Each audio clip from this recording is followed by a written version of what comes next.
way that I can describe how I feel after this finale is a clip from the Report of the Week where he says this. My disappointment is immeasurable, and my day is ruined.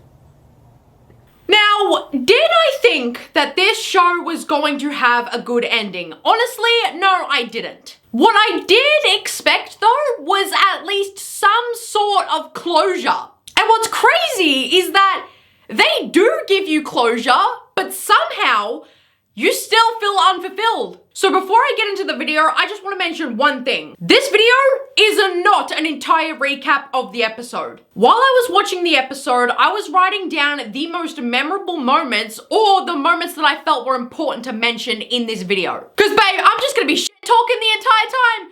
I have like 2 good things to say and that's it. So getting the first scene out of the way that I felt was a really nice scene is when Betty goes downstairs and sees that her mum is actually a stewardess. Because not only was that Alice's dream that she never got to achieve, but afterwards, all Betty wants to do is hug Alice. All she wants to do is look at her mum and take her mum in and take the scene in. No, wait, don't rush off, Mom. Just look at me. Just look at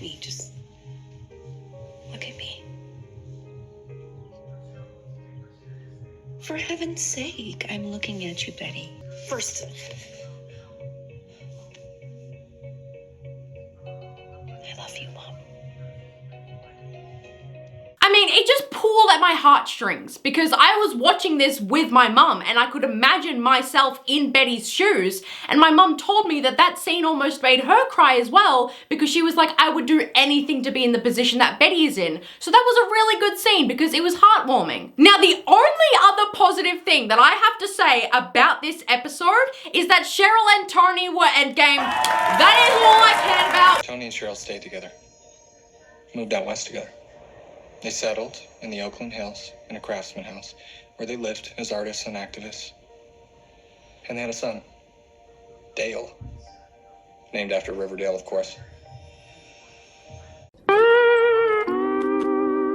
So firstly, the episode opens up with a very old Betty laying down in her bed expressing how much she misses Riverdale. And she has her granddaughter, Alice, which is her mother's name, sitting right beside her. And they're talking and they agree to go back to Riverdale the very next day. You knew him in high school, didn't you, Grandma Betty? Seems like he was an interesting person. He was. Well, we all were. Alice, honey, I want to go back to Riverdale this time before it's too late. But she doesn't even have to wait to the very next day, because in the very next scene, there's an angel Jughead sitting right at the end of an old Betty's bed, and he's like, I'll take you back in time. I'll take you to any day that you want. And you know what Betty picks? The day that she graduated high school. You're telling me Betty's 84 years old, and the day that she's desperate to go back to the most is the day that she graduated. You're telling me you've lived the rest of your life and you haven't had a better day than your high school graduation? Babe, I know Betty did not peak in high school. If you say we can, then I want to go back to a day I missed. The day everyone got their yearbooks, senior year. I had the mumps and I had to stay home and I never got my yearbook signed. I've always regretted that. So, you know how in the first section of this video, I said that I enjoyed the scene where Alice and Betty were hugging because it was a heartwarming moment? Well, that was quickly destroyed for me because I kid you not, Alice is just supposed to be a stewardess, okay? All she's supposed to do is to go up and down the aisles of the plane and serve people drinks and serve people snacks and blankets. However, she ends up controlling the entire plane because something bad happens to the pilot and nothing bad happens. Was my mom a stewardess for very long? On the contrary. One night, her pilot had a steak, 3 martinis, and a heart attack. And your mom took control of the plane and flew it from Riverdale to Poughkeepsie, Bro. landing it safely. She's able to fly this plane, no sweat, even though she's never had a single day as a pilot and never went to an airport school or whatever they're called. You're telling me that with no prior knowledge of a plane or how to drive a plane, she knew how to get this plane from one state to another. Get out. Get out. And you want to know how Alice's story ends? Oh, she met a man she really loved and she wrote me postcards everywhere she went, and then one day the postcards stopped coming. Is that it? They just never see each other ever again? Oh my God, what? He offered to show her the world, and she wrote you postcards from everywhere they went. Till one day the postcards stopped coming. Okay, so another thing. Fangs and Midge were probably the cutest couple other than Cheryl and Tony for me this entire season. But do you want to know how the writers of this show ended their relationship? So, because he's famous, he's gonna go out on tour. Sounds amazing, right? Well, no, because he fucking dies! And he dies in probably the most brutal way imaginable. It didn't work out like they'd hoped, did it? No. 4 weeks into his tour, Fangs' bus was heading over the Rocky Mountains when one of its tires blew. There were no survivors. Poor Fangs. Now here's where things start to get ridiculous, and that's a crazy thing to say because this is Riverdale we're talking about, okay? This entire show is ridiculous. So for me to say that this is the point where we get ridiculous is saying a lot. So Betty's sister Polly has a stage name, okay? Because she's a performer. And what is Polly's stage name? It's very on the nose. It's polyamorous. She led a happy life with her family, but she never got back to performing as polyamorous.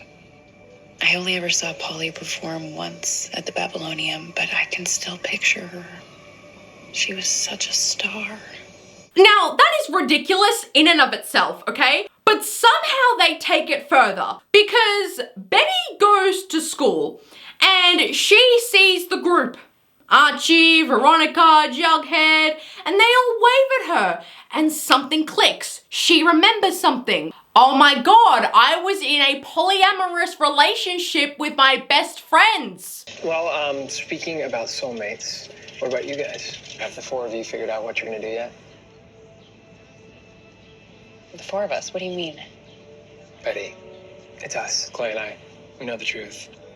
But if you want, even though it's the last day of school, we're happy to keep up the ruse that you're only dating Archie and not the others. The others.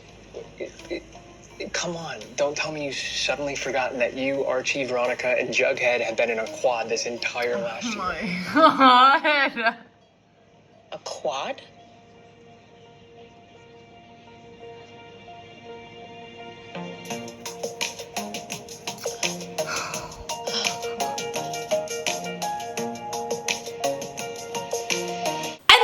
Such a cheap cop-out, right? They didn't want to make any couple endgame because they didn't want to hurt Betty and Archie shippers' feelings, or they didn't want to hurt Betty and Jughead shippers' feelings. So they decided to write the most ridiculous ending for all of these characters imaginable. But then they take it a step further when Betty is discussing her polyamorous relationship with Reggie and he gets jealous that he isn't involved.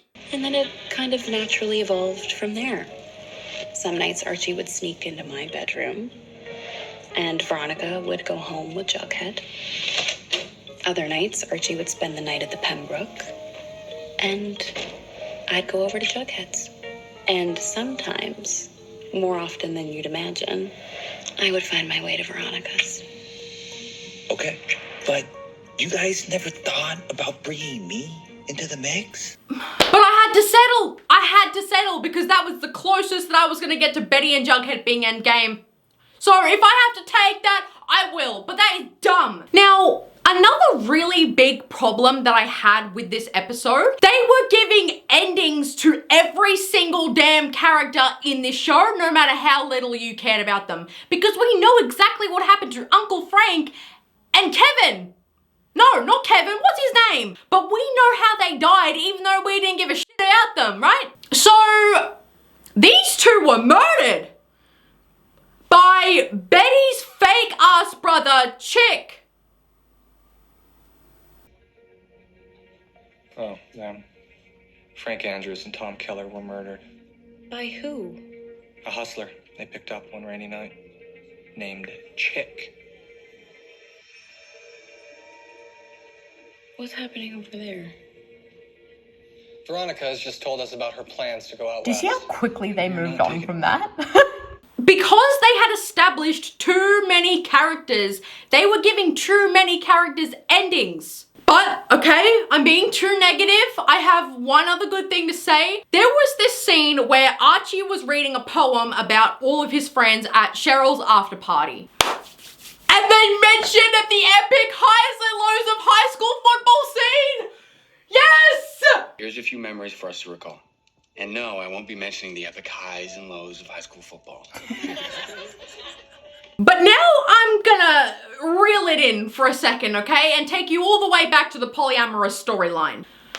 Veronica never dates anyone ever again. Neither does Betty. Do you have any regrets about not getting married? None.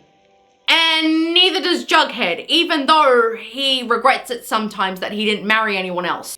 What about you? Any regrets about not getting circled? Sometimes.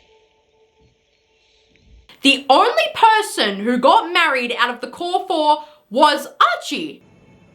And you meet a sweet, strong girl who makes you laugh. And you settle down in Modesto. And you have a beautiful family. So they make it clear from the very beginning that everyone in that group is dead except for Betty. So the entire episode, you're just wondering, well, okay, how is Betty gonna die? And I kid you not, the very next day that they go back to Riverdale and they stop at Pop's, she just dies in the car. Just like that. Grandma and Daddy were here. She's asleep. I don't think she's asleep, honey. But what happens next is what really pisses me off. So, Betty goes to the sweet hereafter, which is basically the afterlife or heaven. And all of these people, their individual thought of a heaven is being at Pop's with their high school friends. That's your idea of the sweet hereafter. That's where you want to be when you die. You don't want to be with your parents. You don't want to be with your siblings. You want to be in a diner with people you met when you were 17. Are you telling me that none of these people ever moved on from their high school years? Is that what you're telling me? Here's the crazy part, right? You don't have to watch any of the last season to know what's going on. You don't. Nothing of what happens in the final season means anything. It literally means jack shit. Because they don't mention anything that happens in the rest of the season. It is a genuine waste of time. All you need to know is that the finale of the previous season, they got into an explosion and it sent them back to the 50s. You don't have to watch the rest of the final season. You can just go from the finale of the previous season to the finale of this season, and that's it. Because I'm gonna be honest, yes, I did watch a majority of the final season, but there were like 3 or 4 episodes before the finale that I never even watched. And I knew what was going on because they didn't mention anything that happened in the previous episodes. It was useless to watch those episodes. Because the rest of the final season is just, oh, here's what's happening, here's what's happening, here's what's currently going on. And then the final episode is just, oh, all these characters are dead and I'm gonna take you to the sweet hereafter. That is what the final episode is. What was the point of all of that? It was a filler season. And then it just ends with Jughead breaking the fourth wall and speaking to the audience. We'll leave him here, I think. Where they're forever juniors. Forever 17. Always grabbing a burger, or shake. Always coming from some dance, talking about school, the big game. I'm sorry, but this sounds like Who's hell. dating who, homework, whatever movie is playing at the Babylonian. You know, the moments that make up a life. It's where we've always been. So it was just incredibly underwhelming. I hated the 50 storyline. I absolutely hated it. It was so far removed from the show that I fell in love with when I was a kid. It was just a murder mystery in a small town. That's it. And then it turned into some supernatural soap opera time travel TV show set in a very bad period of history. So really, I want to say the true ending of this show for me was when they all graduated high school back in season 3 or season 4, I think it was. That's the true ending of the show, because we actually got to see them graduate and live their lives in the future. And oh my god, you know what really frustrated me? The fact that Tabitha was such a key character in this season and we never get to see her ever again. She's completely gone. How do we get to see Angel Jughead, but we never get to see Angel Tabitha? Are you kidding me? She was genuinely one of the only characters that I could stand this entire season, and we don't know what happens to Get Out. It felt like a joke. It felt like a slap in the face. Am I glad it's over? Yes, I am, because it was getting to be a chore to watch this show. But am I happy with how they ended this show? Absolutely not. Anyways, I'm disappointed and I hated it. My mum was disappointed and she hated it. Thank you so much for watching this video. Mwah. I love you all so much and I'll see you guys in the next video. But also, let me know what you guys thought of the finale in the comments. I'm really curious to know your guys' opinions on this and I genuinely want to have a discussion. Okay, bye guys.